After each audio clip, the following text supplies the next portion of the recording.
हेर राज्या परस गोंय राज्य दर एका मळार 10 वर्सांनी फुडें आसा। ताका लागून 2037 मेरेन गोंय पुरायपणान विकसीत जावपाक जाय अशें मुख्यमंत्री डॉ. प्रमोद सावंताचें म्हणणें।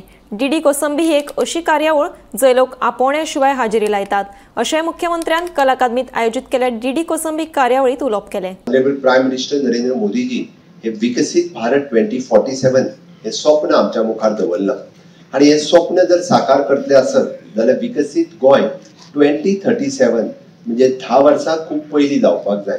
हांवें 10 वर्सां इतक्याच खातीर म्हटलां कारण बाकी राष्ट्राच्या पेक्षा आमी 10 वर्सां फुडें आसा इन ऑल सेक्टर्स आणि ह्या सुद्धा सेक्टरात म्हणून हांवें म्हटलां 2037 आणि ते अचीव करपा खातीर आमी जर 2037 अचीव करतले आसत जाल्यार अशा इंटलेक्चुअल लोकांची आमकां गरज आसा, अशे मोठ्या थिंकरांची आमकां गरज आसा जे इनोवेटिव्ह वेन आमकां वेगवेगळो बदल हाडपाक शकता, तांची आमकां गरज आसा।